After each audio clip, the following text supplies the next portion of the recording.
বিসমিল্লাহির রহমানির রহিম। আসসালামু আলাইকুম বন্ধুরা, কেমন আছো সবাই? আর এস কিচেন্সে সবাইকে স্বাগতম। প্রতিদিনের মতো আজকে নতুন আরেকটি রেসিপি নিয়ে হাজির হয়ে গেলাম। আজকের রেসিপি চিংড়ি মাছ ভুনা। তো এই রেসিপিটি দেখে তোমাদের কার কার ভালো লাগলো আর কে কে এই চিংড়ি মাছ ভুনা খেতে ভালোবাসো অবশ্যই কমেন্ট করে জানিয়ে যেও। চলো মূল রেসিপিটা শুরু করা যাক। মাছটাকে আমি সুন্দর করে কেটে কুটে ধুয়ে পরিষ্কার করে পানি ঝরিয়ে নিয়েছি। এই পর্যায়ে মশলাটাকে আমি বেটে নেব। তো দেখো এখানে কাঁচামরিচ, শুকনো মরিচ, রসুন, পেঁয়াজ, জিরা একসাথে পাটায় বেটে মশলাটাকে আমি রেডি করে নিলাম। তো এই পর্যায়ে চুলাতে কড়াই বসিয়ে দিব। কড়াইটা গরম হয়ে গেলে এইখানে দিয়ে দিব রান্নার রেগুলার তেল।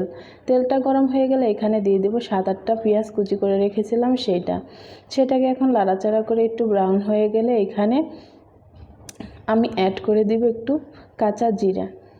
তো কাঁচা জিরাটা দেওয়ার পরে এখন আমি একটু ভালোভাবে একটু ভেজে নিলাম আর দিয়ে দিব এখানে মশলা বাটার রেডি করে রেখেছিলাম সেইটা দিয়ে একটু ভালোভাবে এখন তেলের ভিতরে ভেজে নেওয়া হয়ে গেলে এখানে দিয়ে দিব সামান্য পরিমাণে একটু পানিটা দিয়ে দিলাম যাতে মশলাটা পুড়ে না যায় সেই জন্য। তো এখানে এক এক করে এখন আমি শুকনো উপকরণ দিয়ে দিলাম হলুদের গুঁড়া, মরিচের গুঁড়া আর দিয়ে দিলাম স্বাদ মতো লবণ দিয়ে ভালোভাবে লাড়াচাড়া করে কষিয়ে নেব। এখানে কিন্তু আর কোনো প্রকার পানি ইউজ করব না। দেখো বন্ধুরা, এই যে টমেটো দিয়েছি এটা থেকেও কিন্তু আমার পানি উঠবে। এই পানির ভিতরেই কিন্তু আমি পুরো মশলাটাকে কষিয়ে নেব। তো ঢাকনা দিয়ে ঢেকে আমার দেখো মশলাটা কষানো হয়ে গেছে। এই পর্যায়ে আমি দিয়ে দিব চিংড়ি মাছ।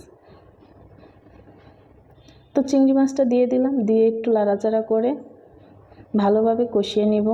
আমি বারবার বলতেছি এখানে কিন্তু কোনো প্রকার পানি ইউজ করব না, জাস্ট হালকা আছে আমি এটাকে কষিয়ে নেব। তো দেখো বন্ধুরা, আমার কিন্তু মাছটা প্রায় কষানো হয়ে গেছে। আরেকবার ঢাকনা দিয়ে ঢেকে আমি মাছটাকে কষিয়ে নিলাম। এই পর্যায়ে দিয়ে দিব একটু জিরার গুঁড়া দিয়ে লাড়াচাড়া করে একটু ভেজে নেব। তো দেখো আমার মাছের কালারটা কত সুন্দর হয়েছে। এই পর্যায়ে দিয়ে দিব তরকারিতে ঝোল। তো ঝোলের পরিমাণটা একটু কম দিব কারণ যেহেতু ভুনা এটা শুকিয়ে ফেলবো। তো ঢাকনা দিয়ে ঢেকে আমি আরও কিছুক্ষণ রান্না করে নেব। ফিরে আসলাম কিছুক্ষণ পর। এই পর্যায়ে দিয়ে দিব 4-5টা আনাম কাঁচামরিচ আর দিয়ে দিব ধনিয়ার পাতা। তো ধনিয়ার পাতাটা দেওয়া হয়ে গেছে, এখন ঢাকনা দিয়ে ঢেকে রান্না করে নেব আরও কিছুক্ষণ। তো বন্ধুরা দেখো ফাইনালি আমার তরকারিটা কিন্তু রেডি হয়ে গেছে। আমি একটু লাড়াচাড়া করে একটু লবণটা চেক করে তোমাদেরকে দেখিয়ে দিচ্ছি। এই পর্যায়েটা লবণটা চেক করলে পারফেক্ট হয়, যদি কম হয় দেওয়া যায়, বেশি হলে তো আর কিছু করার নেই। তাই ঝোল থাকা অবস্থায় কখনো আপনারা লবণ চেক করবেন না। তো আমার রেসিপিটা হয়ে গেছে।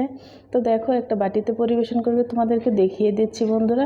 তো আমার তরকারির কালারটা কিন্তু দেখো কতটা পারফেক্ট আর কতটা সুন্দর আর কতটা যে লোভনীয় হয়েছে, খেতেও কিন্তু বেশ মজা হয়েছে। তো আমার এই রেসিপিটি যদি তোমাদের ভালো লাগে অবশ্যই লাইক, কমেন্ট, শেয়ার, সাবস্ক্রাইব করে দিও বন্ধুরা। সবাই ভালো থেকো, সুস্থ থাকো। আল্লাহ হাফেজ।